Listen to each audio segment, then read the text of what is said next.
Hello everyone, good morning. And so welcome to the 7th Young Ceramic Network webinar on the topic of additive manufacturing. I'm the chairman today. My name is Zhangwei Chen, and I'm doing PhD in Belgium Ceramic Research Center currently. And I'm supervised under Dr. Fabrice Petit and Professor Annelies about the investigation of ceramic materials on hybrid biogenerating system. So, thanks for the coming. And firstly, I would introduce my colleague, Nicola Somers, to introduce YCN Young Ceramic Network. So, please. Thank you, Chirong, and hello to everyone. I will just take a few minutes of your time to present the Young Ceramics Network for the people who unfortunately don't know. So I will try to be brief before the speakers. So as you may know, the Young Ceramics Network is a non-profit network initiative of the European Ceramic Society and the JEC Trust. And this network aims to bring all together young students, professional researchers doing research on ceramics. So typically we receive funding of the ESERS and JEC Trust to organize activities to improve networking among young researchers. In order to do that, there is a committee, executive committee, composed of 5 young researchers. We are most of us present today, and we are supervised by both Veronique Urat from ESERS and Andras Koschnein, who is the head of Young Ceramist Training at ESERS. So typically, you can get a lot of benefits from the YCN activities, typically to attend meetings, make contacts, and form links with other young researchers and also with industrial partners. You can benefit from these meetings to exchange ideas and work experience, to get access to other research facilities, and to improve your mobility in the world. So typically, the YCN wants you to provide a platform for you to start to build your own network, your collaborations for the future, and also provide funding opportunities still to promote the research in the field of ceramics. So you can find on our website the map of the YCN. So typically, these all the places that we have where the members are present in the world. So if you want to send us the address and the coordinates of your institution, do not hesitate to send us like this. We can be present almost everywhere. So do not hesitate to send us these coordinates of your institutions. On this website, you can also register to the newsletter, which is read by 11,000 people through the database of ESERS. So it's a very big community that can read this newsletter. Especially, it's very interesting for the research in the spot section and industry in the spot, where we want to highlight the work and the research of young researchers, both in academia and in industry. So it's a very good opportunity to get some visibility of your work. So do not also hesitate to send us your contribution and your research summaries. We are also very present on social media with LinkedIn, more than 700 members. It's a big community. But the main platform for us is Facebook with the YCN Ceramic Social Club with more than 900 members. So still a big community to share job offers. Also, if you are looking for some kind of equipments, you can ask them and maybe create some new collaboration and go to a place to make your research. So it's a very strong tool to improve your network and your collaborations. So you can use it. It's for you. So it's free to attend this group. Just ask and we will let you in. We are also present in Instagram and Twitter to be present as try to be present everywhere on the social media to touch as many researchers as possible. And we had the pleasure to organize with Open Ceramics a special issue dedicated to young ceramists called Young Ceramists in the Spotlight. So this special issue is now over. It was until the end of March. So we received more than 70 papers. Okay, so thank you a lot for these great opportunities, and we hope we can do in the future another special issue for young researchers. So keep in touch for this. We also organize a photo contest. We received more than 20 photos for this contest. And you can see here the different winners of this contest, so 3 winners with great pictures. So thanks to them and thanks to all the participants for this photo contest. And we can wait for the next. We organize now, as you may know, the webinars to stay connected all together in this pandemic time. So we organize now 7 webinars with the one of today, with great topics, great speakers. So we will try to continue these webinars for you and for the ceramic community. I also to advertise the next webinar of next week. The chair will be Dr. James Wedzu, and it will be about ultra high temperature ceramics with a talk given by Professor John Biner, the president of European Ceramic Society, and also Dr. Alexander Late from Bristol University. So it will be next Wednesday, so do not hesitate to register if it's interesting for you. You can find the link on our different social media. So it's a pleasure for us to also help other people like James, like Chirong, to organize webinars in topics they want. So do not hesitate also to communicate your ID for future webinars. There will be also 2 webinars in May, 6th of May and 20th of May, about also different topics. We will advertise you later, but you can already, book the dates. 6th of May will be about career after the PhD, and at the end of May it will be about the improvement of pitch skills, how to improve your public speaking. So I think it would be an interesting topic. So do not hesitate to follow us on social media, and I have the links for this. We want also you to book in the middle of June, the dates for 15 or 17 of June for special events we will organize. So we will give you more information very soon, but keep in touch and already book these dates if you want to take part of this great event. We can wait to see you soon in person in our events like the Students' Evening in ESERS. So we will be patient for that, but in the meantime, don't hesitate to join us in our different social media and collaborate and organize things with us. So thank you for your presence today, and I hope I hope and I'm sure this webinar will be very interesting for us. So thank you, and I let Chirong you now to chair this webinar, and thank you to both speakers. Thank you, Nicola. So we'll now officially start our webinar. Firstly, it's very glad to invite 2 speakers from China. I will briefly introduce him currently. Professor Zhangwei Chen and Dr. Bonan. So the first presentation will be from Professor Zhangwei Chen. He is currently the Executive Director of the Additive Manufacturing Institute at Shenzhen University. He has a PhD from the Imperial College London. He also has spent over 10 years, particularly on the research of 3D printing of ceramics and the property structure relationships. So it's very glad to invite him to make a good speech in here. So Professor Chen, you can hear me?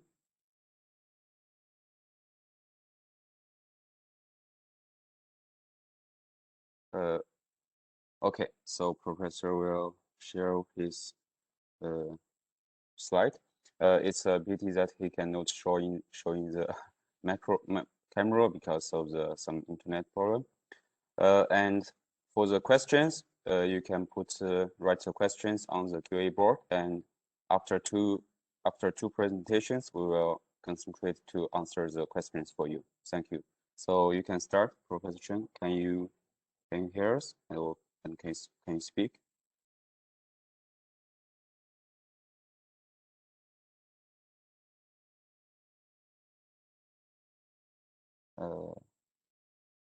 We cannot hear you now. You can reshare.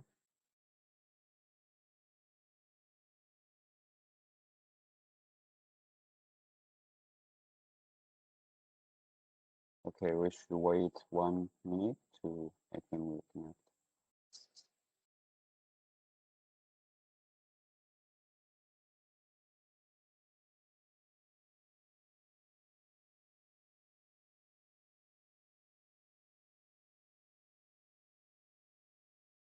He's back. Yeah. It's muted. Sorry. Yeah, Can you we hear can hear me? you. Yeah, Yeah. we can hear you now. Sorry for the time of waiting, and I'm not quite sure about the connection, but we can start it as soon as possible, right? Yeah, we can start now. All right, so you can see my screen. Can you? Yeah. Yeah, perfect. All right, good. So, thank you for inviting me, Qirong, and also the YCN for this wonderful opportunity to talk to you guys about the additive manufacturing ceramics for innovative applications. So if there's any problem for the connection, you can stop me because I can hear you, but maybe sometimes you cannot hear me.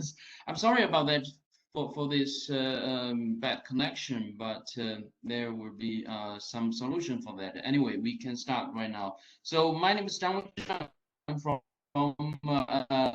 Shenzhen University Additive Manufacturing Institute, and I'm the executive director of this institute. Because of the broadband program, so I'm just showing my picture, my photo on the screen, in case you don't really, sorry. So my talk today will comprise many parts, and I will first quickly introduce my institute. So our institute has 6 professors, faculty members, and we have 8 postdocs and 50 postgraduate students. And we are working on mainly polymer ceramics, and currently we are working also on metals. So we use stereolithography, DRP 3D printing, photopolymer-based 3D printing, and inkjet printing. And also, we're working on the low temperature direct ink writing and SRM. And these are some applications we are working on, and I will talk to this later on. So this is group photo. I think it's about 2 years ago, and now we have a larger number of students and postdocs. So we use some of the you see here GLP printer for ceramics and for resin and DIW ink writing printers and SRM metal printers, and we also have inkjet printers for ceramics, and we have all tests and from the preparation and synthesis of the material side and also the testing of the samples prepared and so on. So the introduction to ceramic 3D printing. Actually, 3D printing is complementary functionality with the conventional precision machining because of the ceramic high hardness and brittleness, and so they are difficult to machine. So the problem are also the tool wearing and also part cracking unstable for especially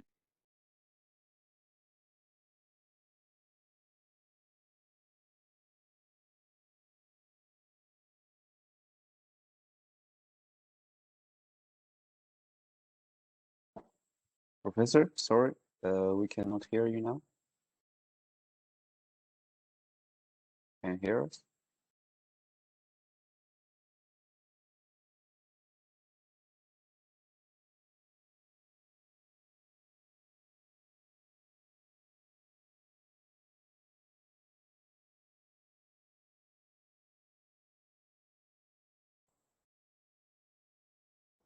Maybe there's something wrong with the microphone.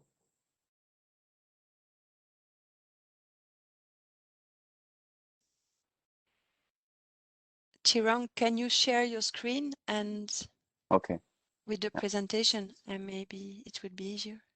Okay. My share button is not working now. Yeah, Donatella is going to. Okay, you have Okay. it. I will tell Professor when he comes in. Professor, can you hear us?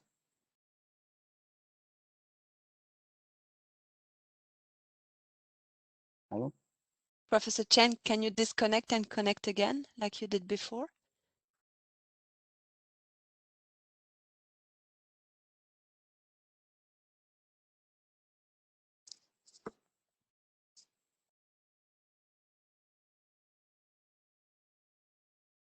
I think. Hi. Hello? Yeah, Hi there. Professor. Maybe I can share the screen for you. Maybe it's a connection problem. So I'm trying to share the. Can you activate the sharing functionality? And I move to another place that has better connection. Okay. Okay, I'm sorry for the problem. No problem.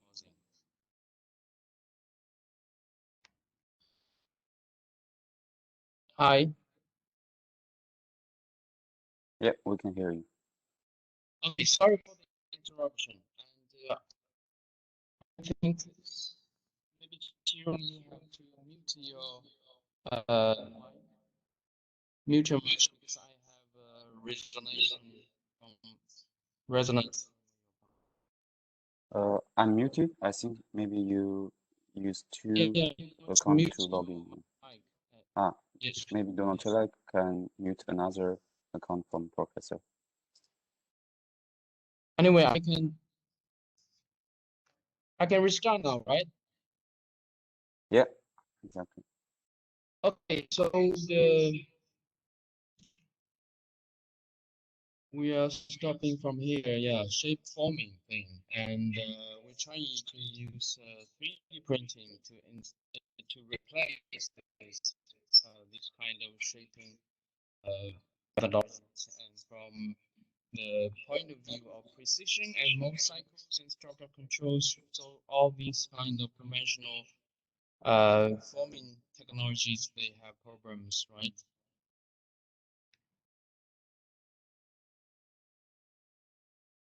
You can hear me? Yeah, we can hear you. All right, sorry.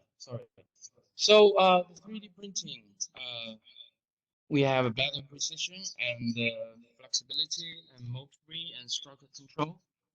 So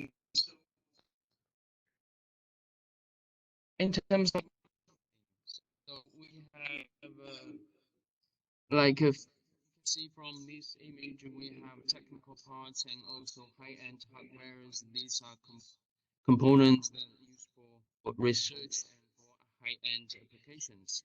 So you can see starting from 2021 and in 7 years, it just like 6 or 7 folds soaring. So this is enormous. In terms of 3D printing of ceramic, the process is actually not a single process. You can see from here we have different steps from designing and from forming, drying, sintering, testing applications. Normally we are talking about forming. This is the extent of the 3D printing of ceramics, and then we have drying and sintering. Depends on what kind of technology you're using. So I think in 2019 we have published the paper. Now it becomes a highly cited paper, hot paper, and we summarized about 10 types of technology that can be used for 3D printing ceramics, starting from slurry-based ones like stereolithography-based and DLP, digital light processing, and also you can see here we have two-photon polymerization, which is rarely used, but currently there are researchers working on this because of very tiny precision engineering of the ceramic components, starting from PDC, polymer derived ceramics as well. Most popular technologies using digital line processing and also the DIW, direct ink writing. So these two are most important and most popular ones.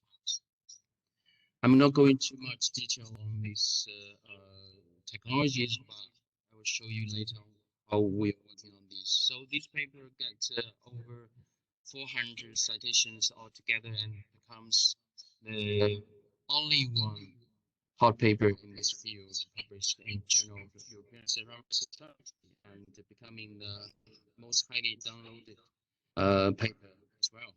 So talking about our own research progress of the 3D printing ceramics, we start our work on corduroy ceramics. You can see here we are using DLP 3D printing, and from image animation you can see it's highly efficient and for mask projection.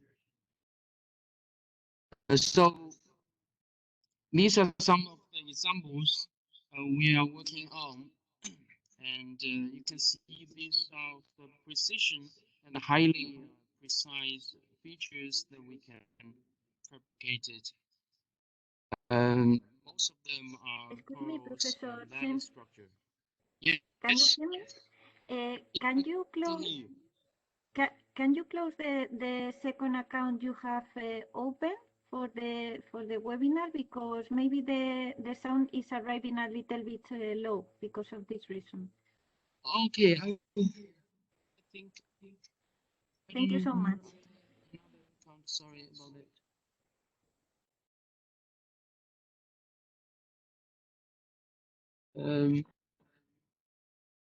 Maybe this.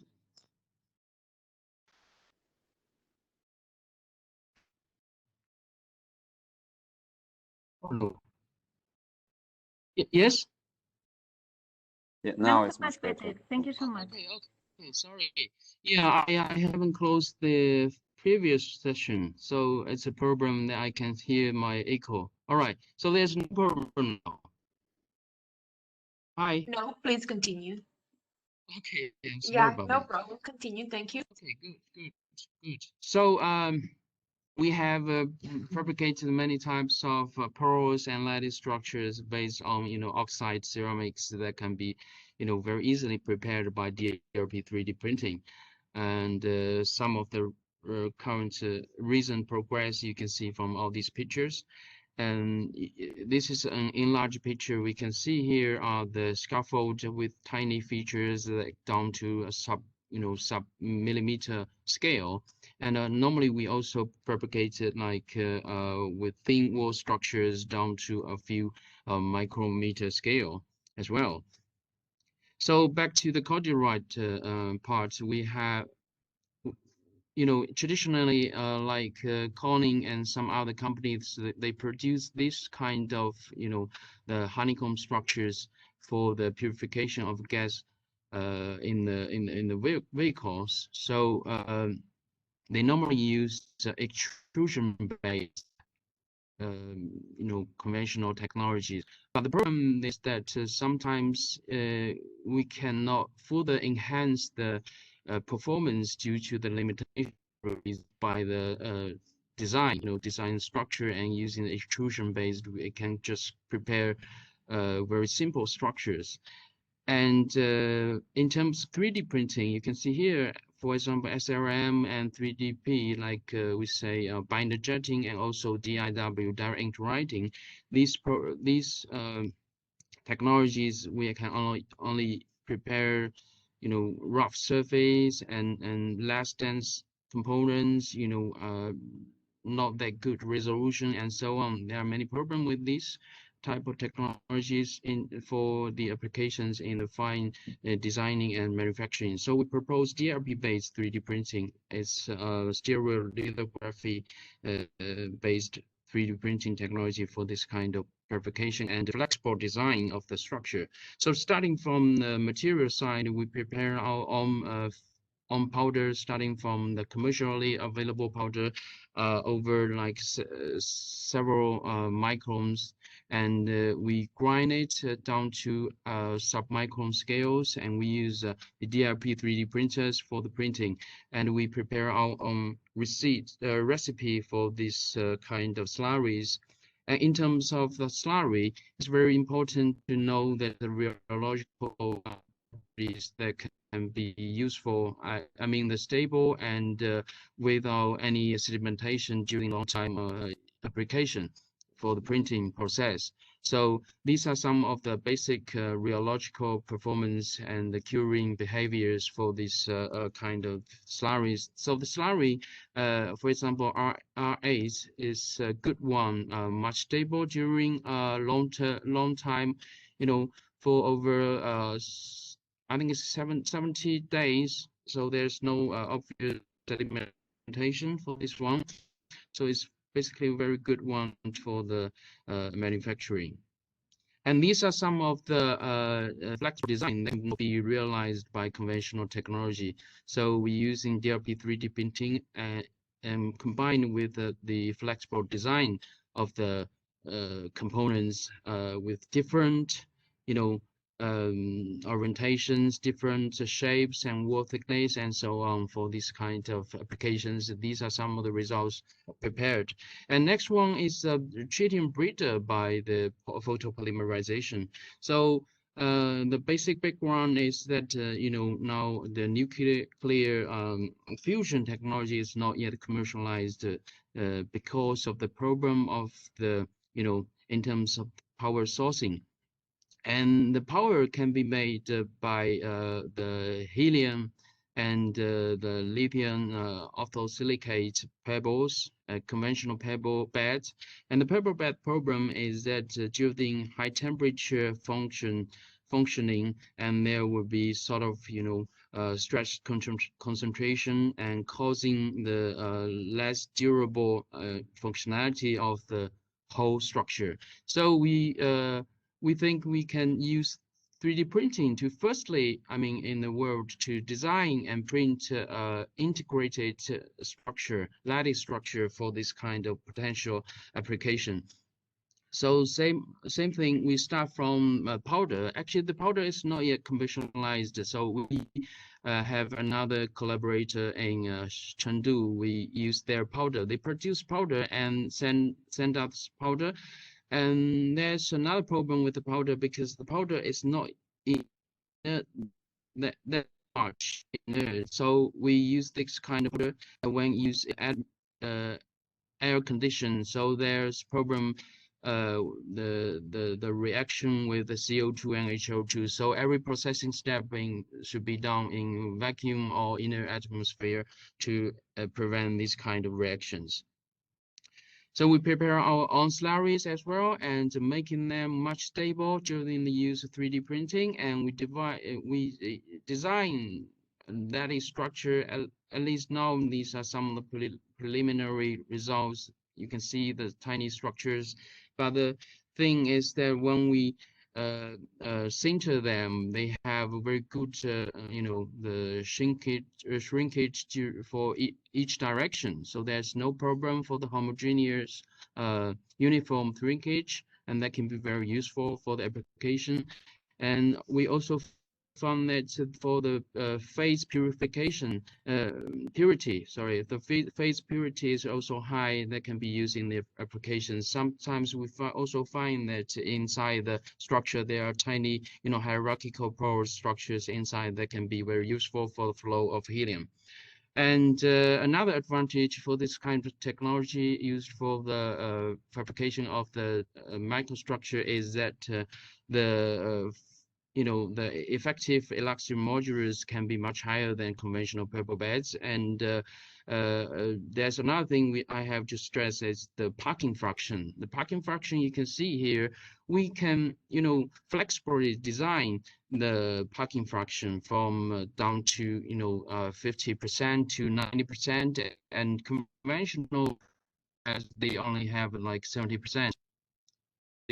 So the index can get it lower, and you can see as a result that the thickness of the penetration, thickness of the curing is getting higher. So this will enhance the printability of this kind of material. And you can see we have prepared lots of samples like with regular standard shapes, and also the lattice structure, highly complex structures. These are some of the unpublished work we have done.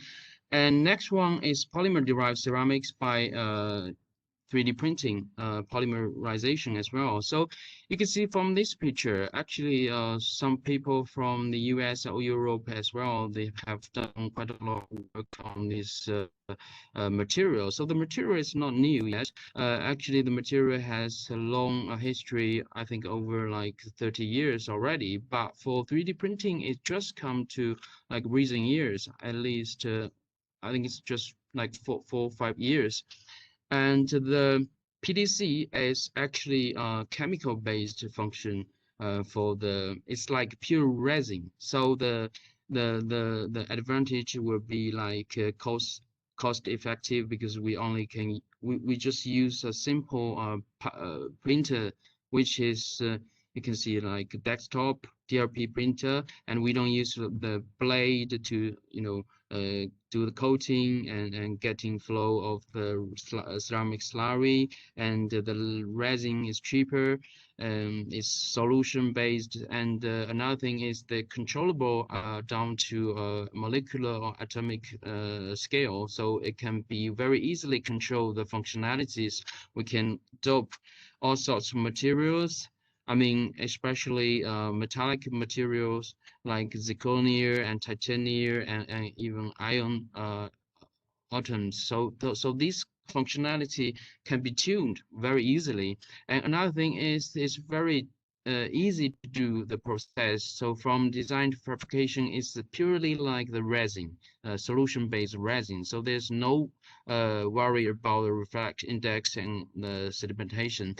But you will see that this kind of technology is purely, chemistry based, so it requires lots of knowledge from chemistry. So we have chemistry work as well, and I'm not going too much detail of this part because they are pure chemistry, and we have actually prepared our own recipes starting from the commercial available powder, I mean the PDC powder, but it's soluble, and we just adopt some sorts of different elements inside and do the similar thing for the pure resin.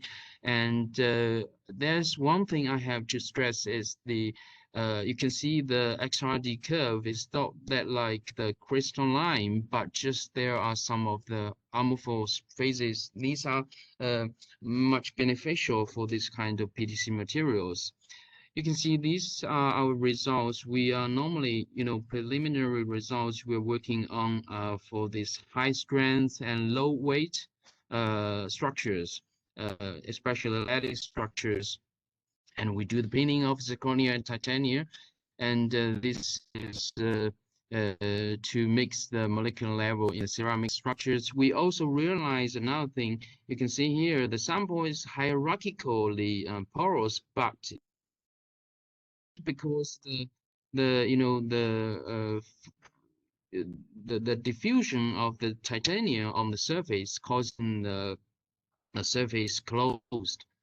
And we published our first paper in China for the photopolymerization of this SiOC, and they also get very good mechanical results, especially the effective ions modular versus the, and currently we're still working on it. And now I come to say the inkjet printing. So we use inkjet printing to print the electrode for the solid oxide fuel cells. And you can see that 3D printing, this is a high-end industrial inkjet printer. We use this kind of technology to print not even the ceramic-based ink, but also semiconductors and also other Maxim, other kind of inks. We also prepare by ourselves. And you can see from the picture here, we use inkjet printing, prepare our own ink and print the porous microstructures and also dense microstructures. These are easily reliable and realized by inkjet.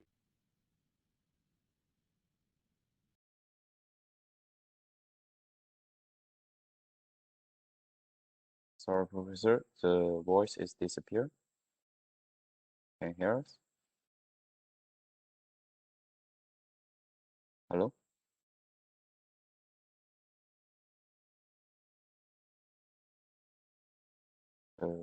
Professor, maybe you can try to reconnect.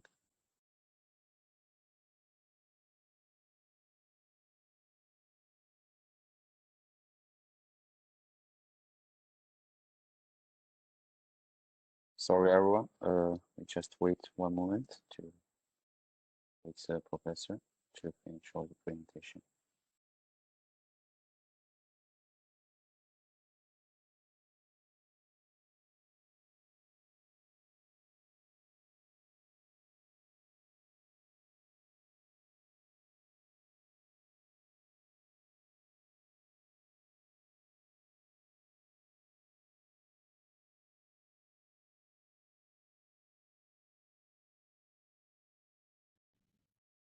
Hi.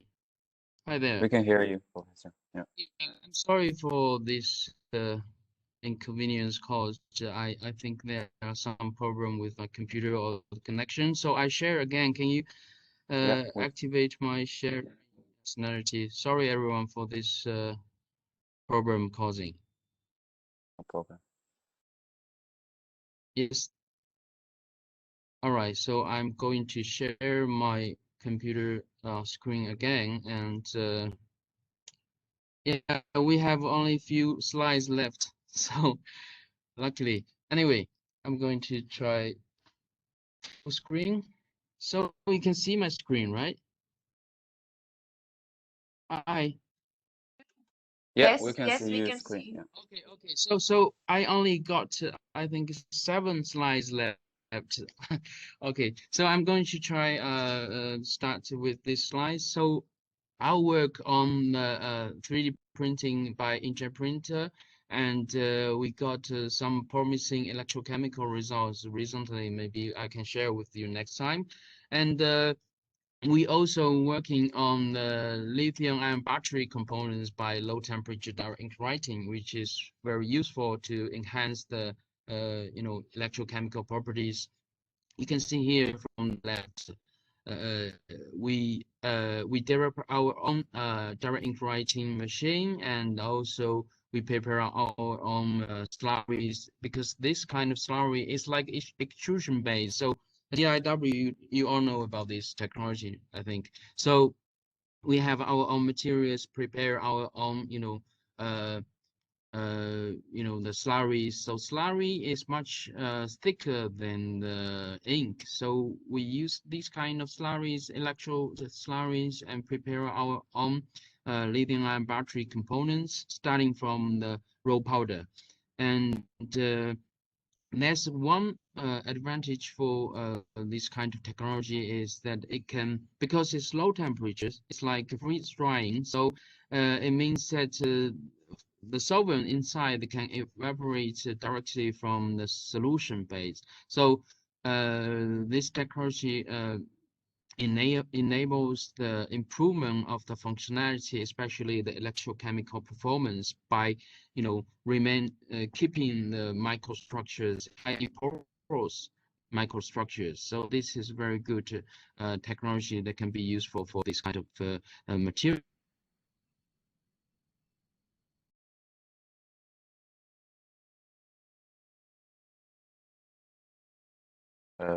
Professor, sorry, I cannot hear you again.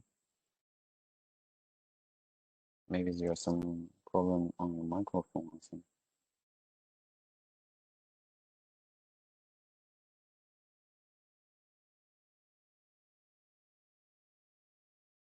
Sorry, everyone. I think the problem will be quickly solved.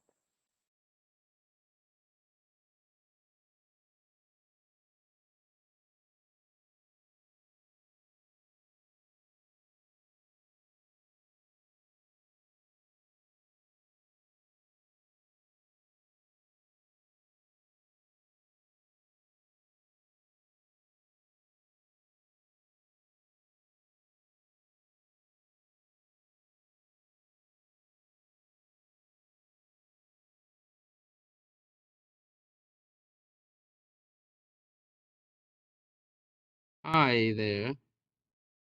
Hi, we can hear you. Okay, I'm really sorry about that, because I don't think it's a problem with the mic, but there's problem with the connection maybe. But I only have Okay. like 2-3 slides to show. I go fast and we can. It's okay. So It's this okay. to the end of the presentation. So yeah, to save time, I only talk about we have used many types of 3D printing technology for the manufacturing of 3D ceramics, from cordialite and lithium oxosilicates for the purification, and also treating printer in the nuclear fusion, and also SiC slurries, which can be very difficult to manufacture for the conventional technologies. And also we prepare our own PDC structures that can be useful for future applications. And we develop our own high-speed layerless photopolymerization 3D printing technology that can be used to enhance the homogeneity of the structure. And we use inkjet printing for SOFC porous electrodes preparation, and also lithium-ion battery by low temperature DIW. So I think it's the end of the presentation. Thank you very much for your listening. Thank you. So it's time to maybe for next. Thank you, Professor. Thank Thanks you for very the much. amazing So really sorry presentation. about the troubles making. Okay, thank you. No So I'm problem. done. Thank you. Can you stop the sharing? Yeah, thank you. And really thanks, Professor Chen, to the amazing presentation. So next we will welcome Dr. Bonan to introduce his work. Firstly, Dr. Bonan is currently a postdoc researcher in Huazhong University of Science and Technology. He obtained his doctorate degree from the Brno University of Technology in Czech Republic, and he's mainly doing research focusing on applying additive manufacturing in piezoelectric ceramics. So let's introduce Dr. Bonan. Can you hear us, and can you speak? Yeah, I can hear Okay. you. So I will be So brief, and yours. because I have only thank you, Chiro, and thank you for the invitation for this online webinar. And here is my today's topic about additive manufacturing of piezoelectric ceramics, and I will talk about basically the lead-free piezoelectric ceramics, about its challenges and opportunities. Mm-hmm.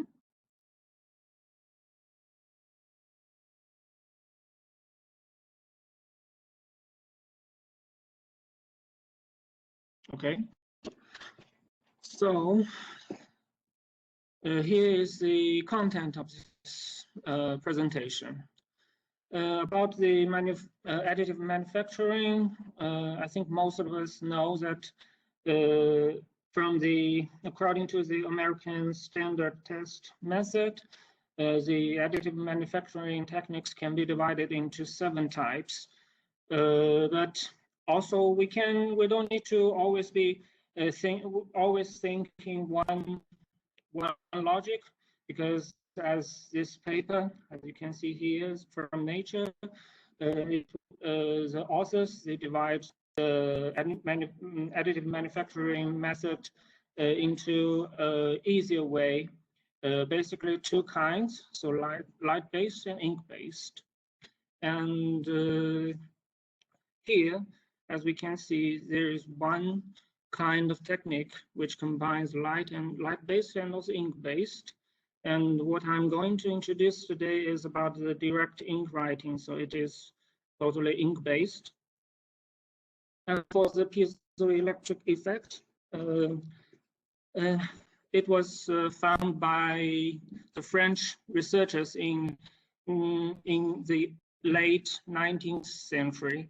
And what is piezoelectric effect?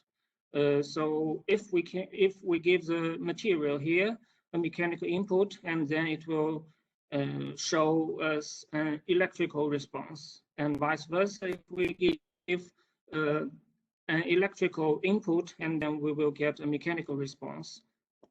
So that is the piezoelectric effect, and also the inverse piezoelectric effect. And when we mention the piezoelectric ceramics,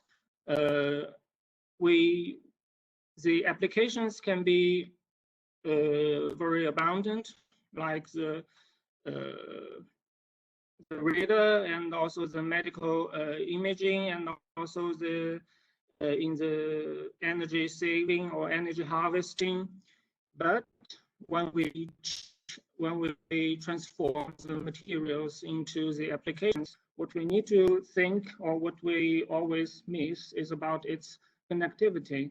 So what is connectivity? This topic was raised in 1960s, I think, if I didn't remember it wrong, by the American researchers, and when we are making a composite, a two-phase composite, then we can get 10 kinds of connectivities. And due to the various connectivities, we can have, or we also developed a lot of shaping methods. So the solid state reaction, what we are always using for preparation of the powder or the discs, is about this is the easiest way when we are investigating the properties of the materials. And also for the others, for example, the 3-3, we can make it by the template method in the earlier times. And also now we can use the 3D printing or additive manufacturing because it saves time, and also we don't have a lot of wasted materials. And also for the 2-2 connectivity, we can use tape casting or screen printing. And for the 1-3 connectivity, we can use dice and fill, which is a mechanical way to dice the materials and then fill the polymer. So that's the name, where the name originated. And also gel casting, which is a molded method, and also the inkjet printing. So here, I would like to introduce a little bit about the direct ink writing, because I think most of the people, they think that the resolution of the direct ink writing is very low, but actually in 2005, the resolution of this method has already been lowered to 1 micron already by the American researchers, and it's only the difficulty is very high because it requires the high resolution of the machine and also the nozzle, the special nozzle for the extrusion. But the advantage of this method is about its open source. It is an open source technique, and also it is an efficient way and economical way to produce whatever the small one or small samples or the large samples as a house, let's say, because there are ongoing projects about the construction of houses in both Europe and also America. So the people, they are using direct ink writing to build a house, and also it is this possibility to make the composite materials. So as long as you have, for example, 100 nozzles, so you can make a composite materials composed of 100 materials, and this is incomparable in this method when you are comparing with other kind of techniques. For the economical way, I think recently I read one news from Litosh, which is an Austrian company which is a famous Austrian company doing the laser-based additive manufacturing. And the new technique is they're using the liquid is about 20 milliliter, but for direct ink writing, I think most of us, the maximum amount is about 10 milliliters. But for the challenges here, we should focus on how to make the suitable inks for direct ink writing, and also the hydrolysis of ceramics when we're doing or we're making the raw inks, which is water-based, and also for the printing parameters, because it is related to the details of the design. I will start from the ink preparation, then I will introduce a little bit about the 3-3 connectivity and also 1-3 connectivity. For the ink preparation, I will exemplify the BCZT, which is a lead-free piezoelectric ceramic, and it was treated by aluminum dihydrogen phosphate to protect the powder from hydrolysis. And also the dispersant, which is A40, is used to disperse the powder in the deionized water. So here it is the first step to make the ceramic suspension. And then the second step, we will add the HPMC, which is a cellulose-based polymer solution to make it a gel. And it is also a gelling agent. And then the third step, we are going to add the polyesylamine, which is abbreviated as PEI, to strengthen the paste into the final ink. So here we are only, until this step, we have only a viscous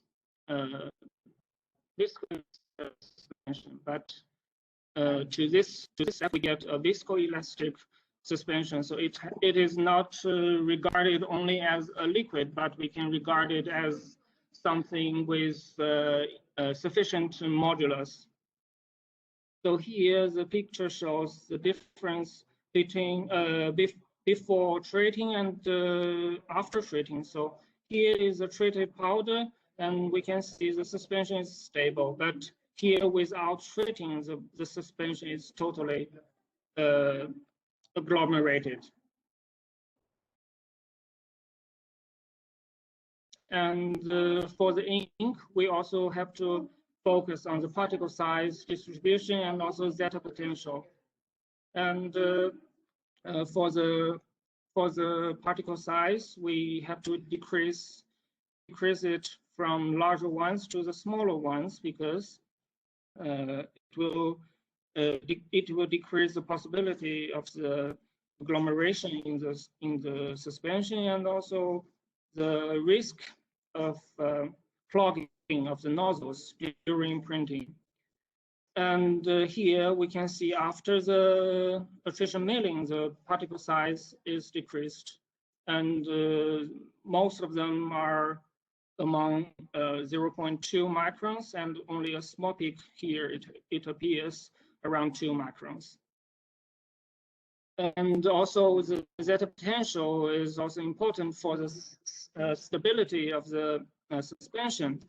And we can see here with treated powder and also with enough addition of the dispersant here, the zeta potential is lower than 30 millivolts, and it proves that the line here below 30 minus 40 millivolts, it means here the suspension is stable. So here without treating, the suspension is totally unstable, and we can see also here the proof of this result. And apart from the particle size distribution of the zeta potential, another important part for preparation of inks is its rheological behavior. And we can see after adding the gelling agent HPMC, with increasing solid amount or solid loading, all of the suspensions are shear thinning here, as we can see. And also after adding the strengthening or agent here, PEI, the viscosity increase from 100 to 10,000, and it means that the suspension is stronger here, or the ink is stronger here than here.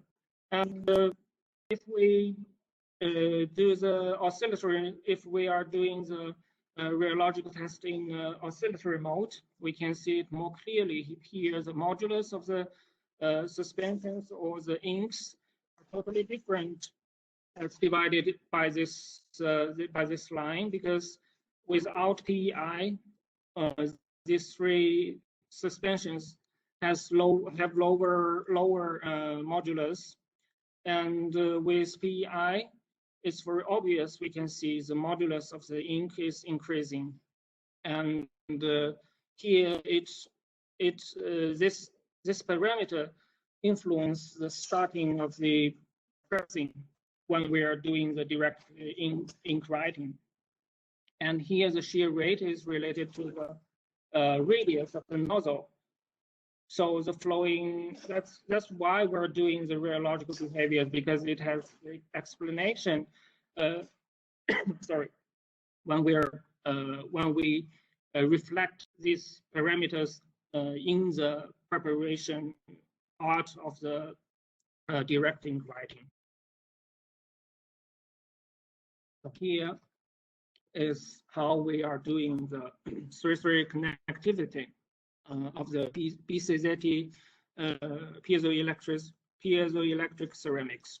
So here we have the ink, and then we robocast or direct ink writing into the design as we are designed before, and also we brush the silver electrodes, then we can test the samples. Here are the microstructure of the 3-3 connectivity, the samples. Here we can see the solid loading is influencing the final grains samples. Here we can see with lower solid loading, there are more cracks here, but with 41.6 volume % of the solid loading, there is no cracks, and also other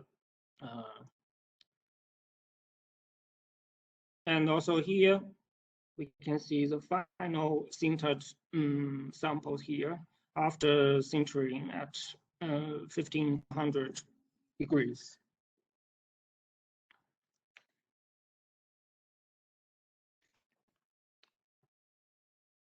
And another work about piezoelectric ceramic is using direct ink writing to prepare 1-3 connectivity.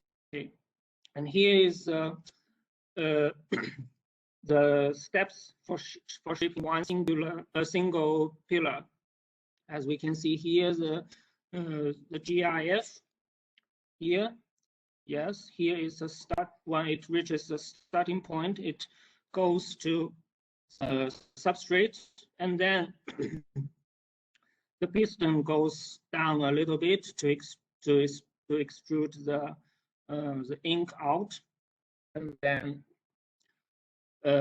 with increasing of the position of the piston and also the syringe, the pillar is formed slowly, and then after separation of the nozzle and the pillar, the syringe goes back to the starting position, as you can see here.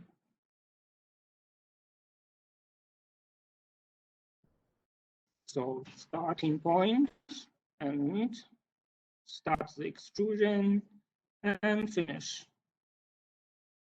Yeah. So here, another important effect of the rheological behavior of the inks is its thixotropic because it influences a lot about this preparation.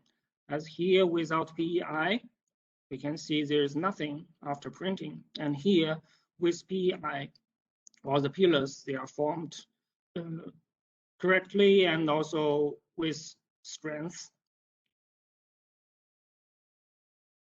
And here we can see the signal of the small amplitude oscillatory mode and also another signal from large amplitude oscillatory mode. And then we go back to the small amplitude to wait for the pillars to recover or the ink to be recovered. And then we can see here is the input signal and here is the output. And we can see the recovery of the storage modulus here. Without PI is a black line. And after even 800 seconds, there's no recovery we can find here. But with PI about 0.032%, we can see the storage modulus just comes back to 100 here.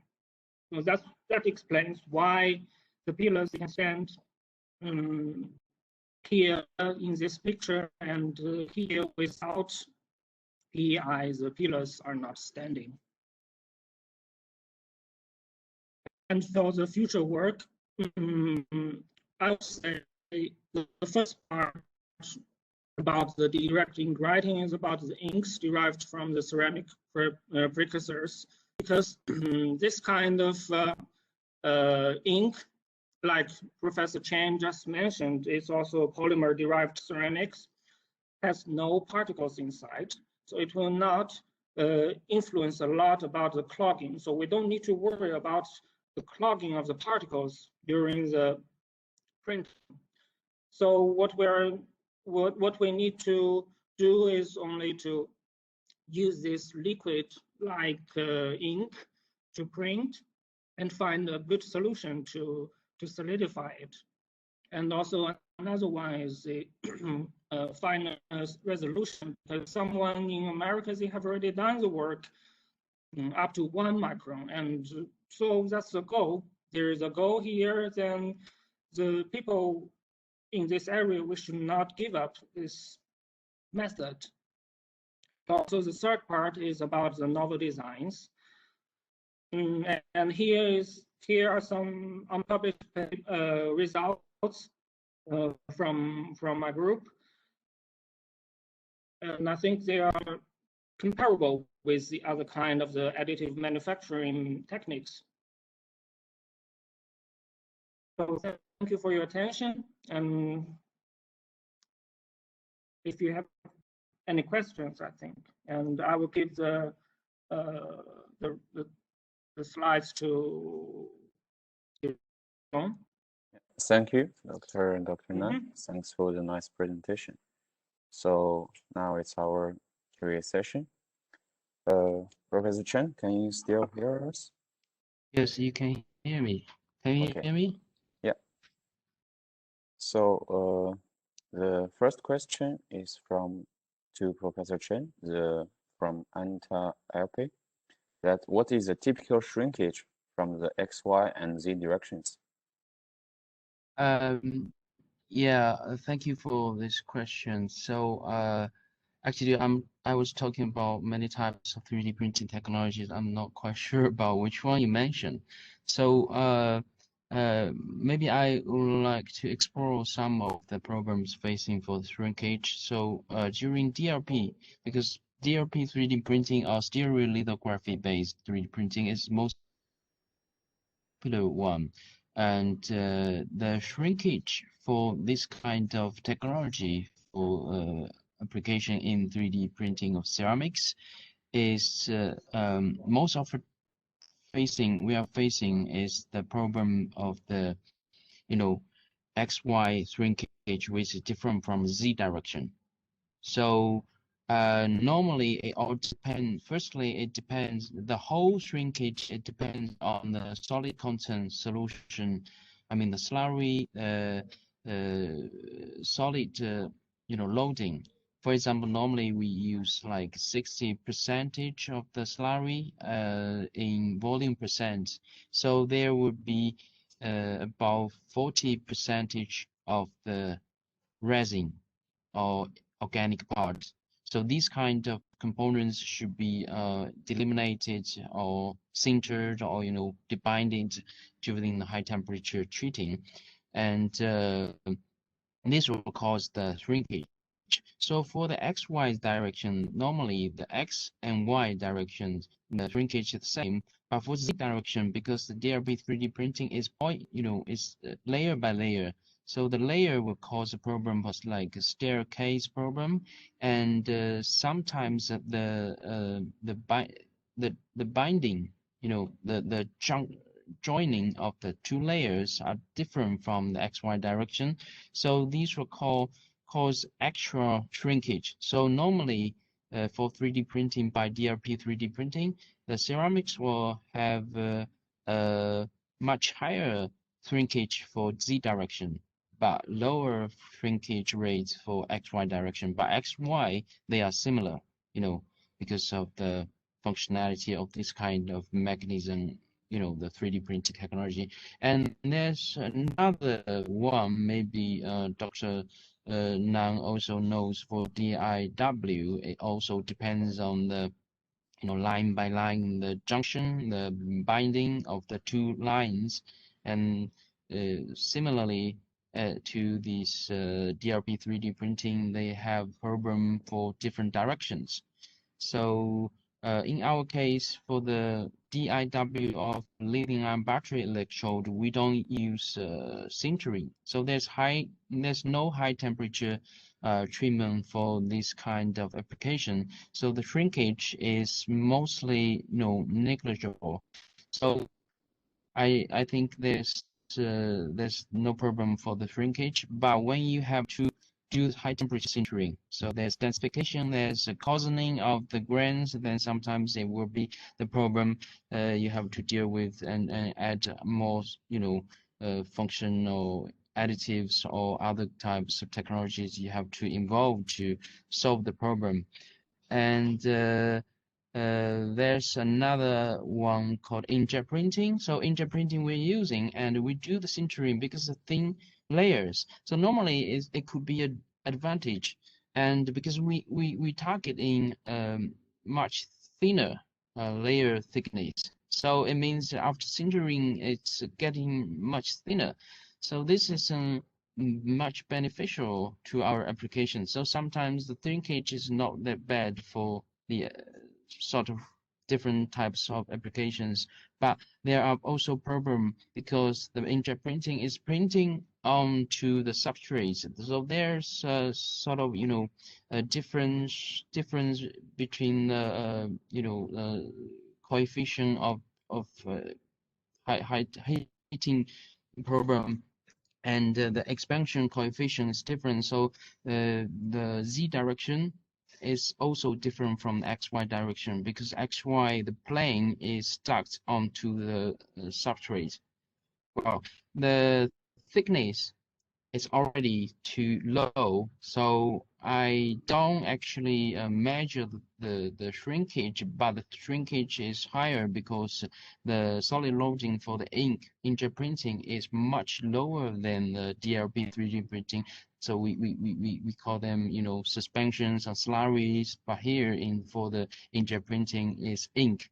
So these have much lower viscosity and much lower solid loading. So much lower solid loading leads to much higher shrinkage. That's a natural process. All right. So I think these are my answer for this question. Thank you. Okay, thank you, Professor. So next question for the stereoscopy printing of silicon carbide. You see that the refractive index of silicon carbide is very high. So you need a coating on the surface to improve the printability. And I guess the silicon oxide coating will be present in the final ceramic part. Are there other maybe possible surface coatings, maybe organic or polymeric coatings that they will not be the part of the final ceramic part? And also, did you measure the coating thickness? Yes, that's a good question, very detailed, and maybe this this person also working on SiC as well. So it's a good question. So actually, we are just starting our process of making SiC slurries and do the coating, the modification of the surface of SiC powder. And the problem is that normally, as this guy said in the question, so when we do printing, especially DLP printing or stereolithography printing, there's a reflex index problem. High reflex index will lead to reflection and also the absorption of the light. So this will cause problem for the thickness, penetration thickness, and also curing thickness, will causing the lower printability. And maybe it's another answer to another question. And what we are doing is to oxidize the surface, so it will generate SiO2. And in the final stage of sintering, we have another method to control and do reaction SiO2, and this will become Si again. So the silicon-based material will be the final, only component in during after sintering. So there's no involvement of other impurity, other materials for the process. But indeed, there is other ways to do for the modification. For example, polymeric resin or other types of materials can also be coated onto the surface and solve the problem. There's no problem.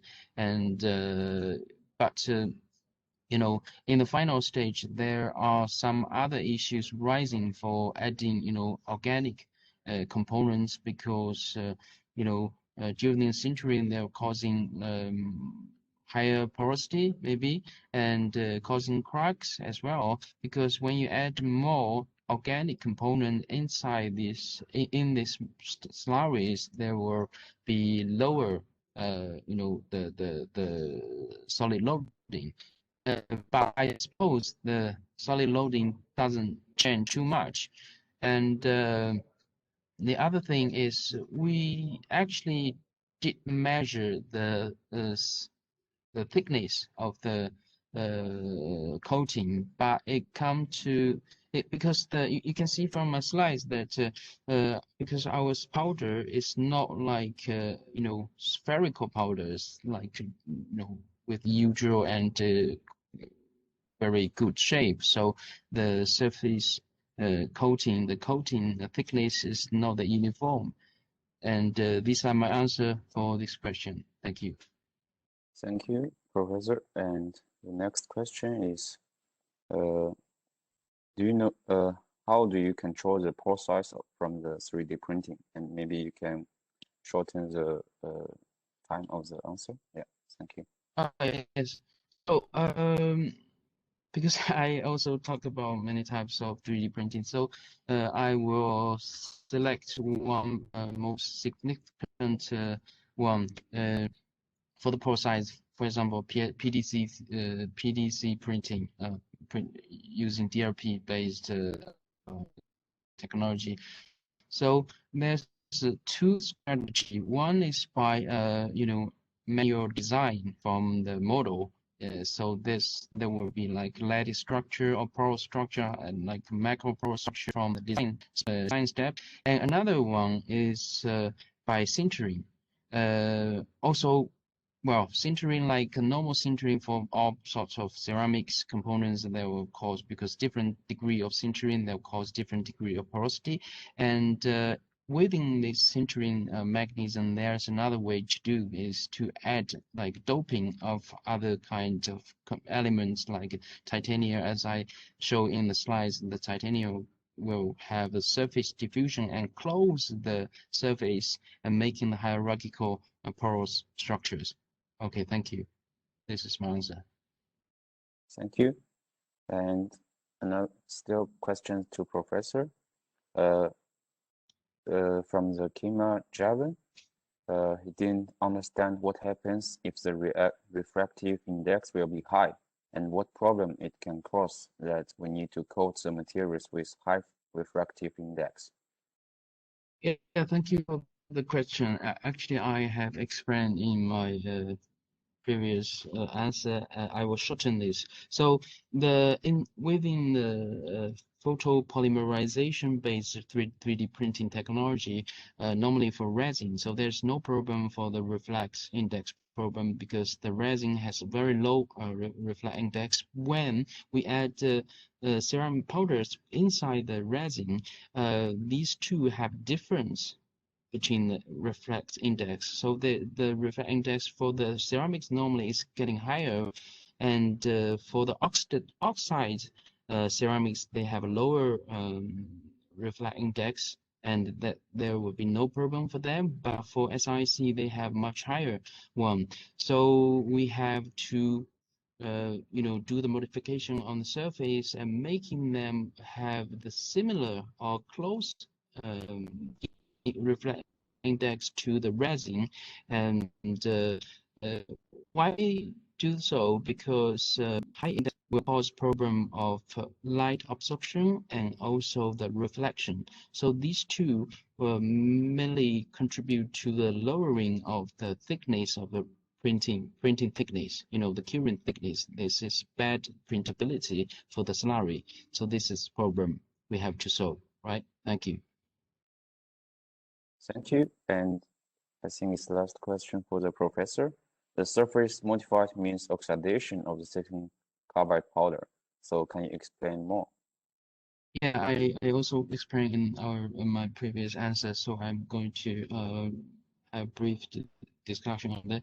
So SiC powder, we do yes, it's oxidation of the surface and causing, generating SiO2, and this will lower the reflex index because it covers on the surface. So there's no problem with reflex index. It's like normal SiO2, and because SiO2 oxide materials, oxide ceramics like alumina, zirconia, and silica, these are all sorts of very popular slurries prepared, like commercially available. They have a good printability. So when we do the coating, we do the modification, surface modification, and this will become like this kind of oxide materials and getting higher printability, flexible printability. So this is a good way to solve the problem of high reflective index. All right, thank you. Thank you, Professor. Thanks for the clear and precise answers. So, and I have suggestion that maybe Professor Chen and Dr. Nan can put your email in the chat in the further contact, maybe someone. And then is the questions for Dr. Nan. Firstly, is a reminder from the Arton RP that litho's they didn't use laser-based. It's LED. Yeah. Yes, sorry. And I would like to apologize because during the presentation, my throat just suddenly became a little bit painful. So maybe I made a mistake when I was drinking water secretly. Okay. So first question from Professor Anlish. There's no pollution after attrition mining? Okay, the machine we're using is a homemade machine for attrition milling, and the rod is made of, I think it's made of PTFE. So it's a polymer, and the balls we're using for milling is zirconium balls from Tosoch. So as what they are advertising in the leaflet about their balls, then what they said is there is almost no pollution during the milling, even at high speed. So I would say maybe there will be a little bit of the residue of the balls from the balls, but it didn't appear in either XRD or the other kind of test after sintering. So I would regard, even if there will be a little bit pollution, but we don't need to worry about that. Thank you. Yeah. And the next question from Nicola: did you meet some drawing problems after printing, like cracks or warping? Okay, to be honest, in the beginning, when we have less experience, yes, there was the problem about the cracks or warping. But after, how to say, if you are controlling the drying process in a drying box with humidity and also controlled program of the increasing or decreasing of the temperature, then you will eliminate the possibility of this kind of cracks or warping effect. But you have to, because you know, the samples are different. If you are printing a thin plate, then there will be higher possibility for drying, and also it's also related. It also relates with the ink. So water-based or the oil-based. If you're using the water-based ink, then you have to be very careful when you're drying your samples. So that's my advice. If you can control the temperature and also the humidity in a proper program, then you will get a better appearance of your samples. So that's my answer to this question. Thank you. Next one. When producing the 3-3 connective scaffold, what grain size did you have at 1350, 1400, 1500 when measuring the piezoelectric properties? And do you think that increase in D33 value is just due to the decrease of porosity in your samples? So that's a very interesting question, and I just quickly scanned my paper, and if I didn't remember it wrong, I think the grain size is about wait a minute, maybe, yeah, between 10 to 15 microns. Yeah, between 10 to 15 depends on the temperature. And for the next one, I think increase, yes. Okay, due to the decrease of porosity, actually, if you are increasing the temperature during sintering, then of course the micro porosity is decreasing. So I think, yeah, it doesn't conflict when whether you are saying decreasing of the porosity or increasing the sintering temperature. I think it's the same logic. It's only different saying for me. Thank you. Next one. In figure 8, the three steps of the rheologic test, are they all made in oscillation, or the second step is it made in the rotation? Did you observe ink ejection from the geometry during the second step? So I will share my screen again about this question. I think it is this. Yes, yes. This is the picture when about this question. And let me check the question.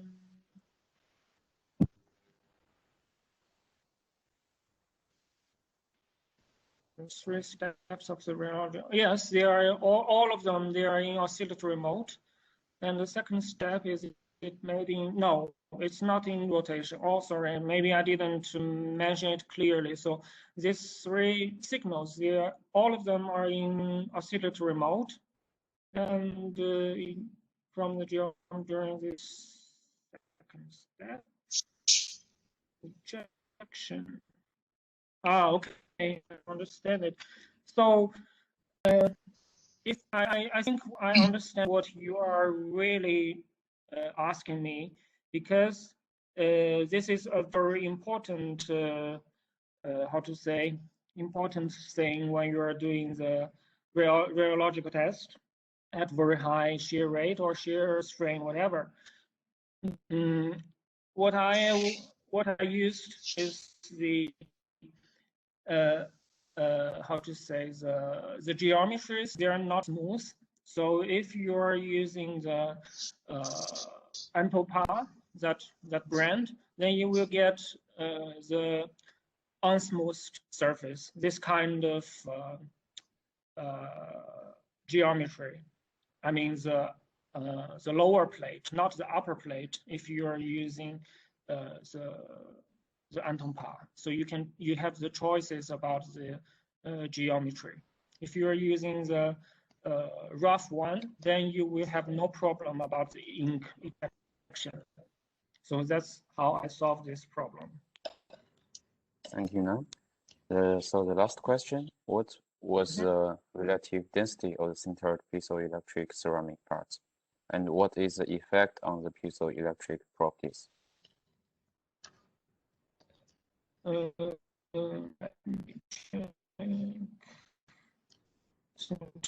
No, okay, so it's first I would say it's not, it's lead free, and the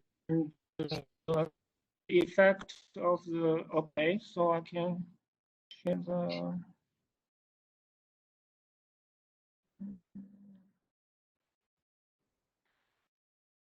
here is from my paper. You can see here is the properties. The loss is around 0.02, as it is a standard for the dielectric properties, and so with increasing up the sintering temperature, the relative percent or the relative dielectric constant is increasing also, and also the discharge area is increasing, and within a small change, the error bar is acceptable. So I think that is the question to Alton. Thank you. So there's no more question now. If you want, you can, Dr. Nan and Professor Chen can put your email in the border so people can contact you further. And thanks for everyone for the attending. And it's really glad to invite our two Chinese speakers in here and share their work, and looking forward to the further collaboration. Yeah, and we're also looking forward to the next YCN webinar. And thanks for the YCN gives a platform to show our work, and also the work from the YCN committee to do all this.